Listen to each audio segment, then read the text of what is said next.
여러분 안녕하세요. 생강남 ETF입니다. 간밤에 미국의 증시는 또다시 크게 하락을 하면서 역시나 투자자들을 힘들게 괴롭히고 있는 모습을 보였는데요. 정말로 쉽지 않은 올해의 시장이 계속 지속이 되고 있는 것 같습니다. 그래도 항상 시장에 무슨 일이 있었는지는 알고 있어야겠죠. 그럼 시장의 주요 내용들에 대해서 한번 관련된 내용을 살펴보겠습니다. 오늘 간밤에 마무리가 됐던 미국 증시의 주요 지수들은 조금 있다가 언급을 하겠지만 중국의 추가적인 봉쇄 강화에 대한 우려와 함께 기술 성장주들의 실적에 대한 우려가 터지면서 일제히 급락을 했는데요. 따라서 현지 시간으로 26일 다우지수는 마이너스 2.38%가 하락을 했고요. S&P 500 지수도 마이너스 2.81%가 하락을 한 모습이고, 그리고 기술주 중심의 나스닥 지수는 역시 가장 큰 폭인 마이너스 3.95%나 급락을 하면서 이렇게 미국을 대표하는 3대 지수는 계속해서 약세장의 흐름을 이어가고 있는 모습입니다. 따라서 현재 시장의 공포지수로 불리고 있는 변동성 지수 또한 간밤에는 시장의 흐름이 굉장히 좋지 않았었기 때문에 그런지 크게 올라간 모습이고요. 역시 전일 종가보다도 올라갔고 현재 수치는 30을 넘어갔기 때문에 심리적으로 공포가 확대되는 수치로 들어갔습니다. 그럼 우선 대표적인 우량한 기술주 기업들의 흐름을 살펴보면 역시나 간밤에는 나스닥 시장이 좋지 않았었던 만큼 대표적인 우량주 기업들도 모두 하락의 흐름을 가져갔는데요. 간밤에 장이 끝나고 실적 발표를 한 마이크로소프트와 알파벳 구글은 마이크로소프트는 좋은 실적을 내보이면서 시간의 장에서 4.5%가 반등을 했지만 반대로 알파벳 구글은 좋지 못한 실적을 내놓으면서 시간의 장에서도 더 하락을 했고요. 오늘 시장을 살리지 못했습니다. 테슬라 역시 하루 만에 주가가 마이너스 12% 이상 하락을 한 상태고요. 그리고 시간의 장에서도 역시나 추가적인 하락의 움직임들이 대체적으로 더 컸는데, 그렇기 때문에 오늘 국내장에서 관련된 두 가지 ETF는 모두 큰 폭으로 하락을 할 것이 예상이 되고 있고요. 특히 동일가중인 미국 팡플러스 ETF가 더 크게 하락을 할 것 같습니다. 그리고 우리 투자자들이 역시나 많이 투자를 하고 있는 대표적인 투자 분야들은 간밤에는 역시나 모두 좋지 못한 모습을 보였는데요. 대체적으로 마이너스 3에서 마이너스 4% 이상 크게 하락을 한 것 같고요. 시간의 장에서도 더 내려가려는 움직임들이 많이 나타났기 때문에 역시나 오늘 국내장과 관련된 ETF들은 모두가 계속된 하락의 흐름을 가져갈 것 같습니다. 그리고 4차 산업과 관련해서 기대가 되는 대표적인 기술주 산업 분야의 ETF들은 역시 오늘은 모두 좋지 못한 하락장을 가져갔고요. 그리고 시간의 장에도 더 내려가려는 움직임들이 강하게 나타났기 때문에 국내장과 관련 있는 두 가지 ETF는 역시나 좋지 못한 흐름을 가져갈 것이 예상이 되고 있습니다. 일단 현재 S&P 500 지수의 흐름은 또다시 하단의 강력한 지지선 근처로 내려왔습니다. 이 지지선이 무너지지 않고 지지선과 저항선 사이에서 주가가 왔다 갔다 행보를 하면 그나마 다행인데요. 언제나 항상 주가가 저항선 근처로 가게 되면 이제 다시 위로 올라갈까 하는 기대감이 생기는 것 같고요.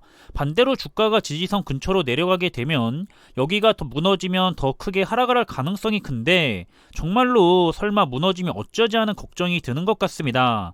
적어도 우리 투자자들이 너무 힘들지는 않도록 4,100선의 강력한 지지선은 무너지지 않았으면 하는 바람을 가져보고 있고요. 나스닥 100 지수의 흐름도 마찬가지입니다. 현재 강력한 상단의 저항선과 하단의 강력한 지지선 안에서 주가가 움직이고 있었는데요. 현재 주가는 다시 하단의 지지선까지 내려왔죠. 이 지지선이 무너지지는 말고 다시 발판 삼아서 위로 올라가며 행보를 해줬으면 하는 바람을 가져보고 있고요. 하지만 시장의 상황이 너무 좋지 않은 것 같다 보니까 조금은 긴장을 하면서 현재 상황을 주시하고 있기는 합니다. 우선 여러가지 악재들이 계속해서 이어지고 있는데요. 중국이 이제는 베이징까지도 봉쇄를 하려는 움직임을 보이고 있습니다. 따라서 중국의 경제도 흘러내리고 있지만 글로벌 공급망에 대한 우려도 함께 커지기 때문에 그 공포에 휩쓸려서 증시가 영향을 받고 있고요. 중국 역시 계속 말로는 어떻게 대응을 하겠다라고 하고 있지만 말로만 할 뿐 실제적으로 움직이지는 않고 있기 때문에 시장은 실망스럽다는 반응과 함께 당연히 거기에 따른 자금 이탈이 계속되고 있는 것 같습니다. 그리고 또 하나, 전쟁이 너무 길어지고 있는 것도 문제가 되고 있지만 이제는 자꾸 핵전쟁을 언급을 하면서 위협을 하고 있기 때문에 투자자들의 심리가 요동치는 원인이 되고 있고요. 설마 핵전쟁까지 가겠어라는 생각도 있지만 러시아이기 때문에 방심을 할 수가 없는 것 같습니다. 계속해서 시장에 부정적인 영향을 주고 있고요. 그리고 마지막으로 현재 기업들의 실적 발표는 나쁘지 않은데요. 문제는 이번 1분기 실적이 아니라 향후 가이던스가 대체적으로 부정적이라서 시장이 우려를 하고 있고요. 주가를 계속해서 끌어내리고 있습니다. 중국의 봉쇄로 인해서 공급망에 대한 문제가 커지고 있고요. 안 그래도 높은 인플레이션인데 러시아 때문에 인플레이션에 대한 문제 역시 더 커지고 있죠. 그래도 다행히 마이크로소프트는 좋은 실적을 낸 것 같은데요. 만약 오늘 마이크로소프트까지 실적이 좋지 않았다면 훨씬 더 크게 시장이 내려가지 않았을까 하는 생각이 들고 있습니다. 특히 미래를 위한 클라우드 사업 부분에서 좋은 성과를 거둔 것이 마음에 드는 것 같고요. 반면에 아쉽게도 믿었던 알파벳 구글은 기대에 못 미치는 실적을 내놓으면서 정규장이나 시간외장에서 주가가 크게 내려갔죠.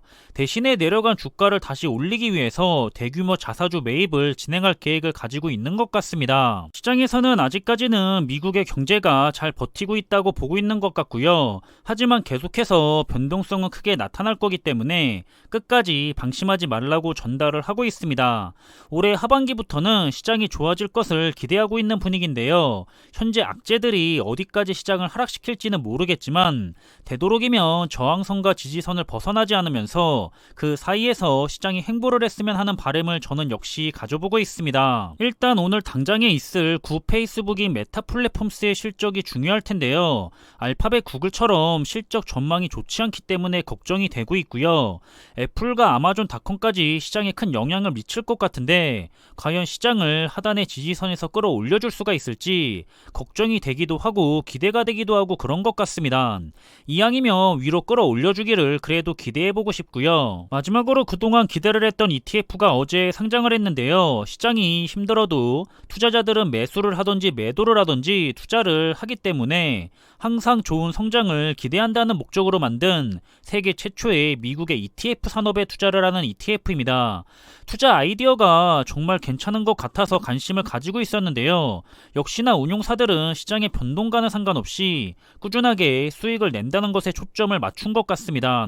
그리고 앞으로는 계속해서 개인 투자자들이 개별 기업의 투자보다는 ETF를 활용한 투자를 하지 않을까 생각이 되고 있고요. 그렇기 때문에 전 세계의 ETF 시장을 이끌어가고 있는 미국의 ETF 산업에 관심을 가져볼 필요가 있는 것 같습니다. 일단 어제 상장을 했고요. 상장 후에 성과는 내려가고 있지만 장기적인 성과에 대해서 한번 모니터링을 해볼 계획입니다. 오늘도 미국 시장이 크게 하락을 했기 때문에 많은 투자자분들이 놀랐을 것 같은데요. 최근 시장의 흐름이 계속해서 하락을 하면서 우리들을 괴롭히고 있기는 하지만 시장보다 우리 투자자들이 먼저 지치면 안 될 것 같고요. 저는 항상 저의 기준대로 투자를 진행할 뿐입니다. 하지만 좋은 저가 매수의 기회라 생각을 하면서 한 주라도 더 수량을 모아나가도 되겠지만 어디까지 하락을 할지는 또 감이 안 오기 때문에 어느 정도는 더 가만히 있으면서 시장의 흐름을 지켜보는 것도 나쁘지 않을 것 같습니다. 그럼 이번에 준비한 내용은 여기서 마무리하겠고요. 그럼 남은 하루의 시간도 좋은 시간으로 보내시면서 기분 좋은 하루로 잘 마무리하시길 바라겠습니다. 항상 준비한 내용들이 여러분들과 함께 투자하는 데 있어서 많은 참고가 될 수 있는 그런 좋은 영상이 되길 바라고 있고요. 심리적으로도 그리고 좋은 정보로도 도움이 되었으면 좋겠습니다. 그럼 영상이 도움이 되셨다면 구독과 좋아요 부탁드리고요. 저는 다음에 더 좋은 정보들로 찾아뵙겠습니다. 감사합니다.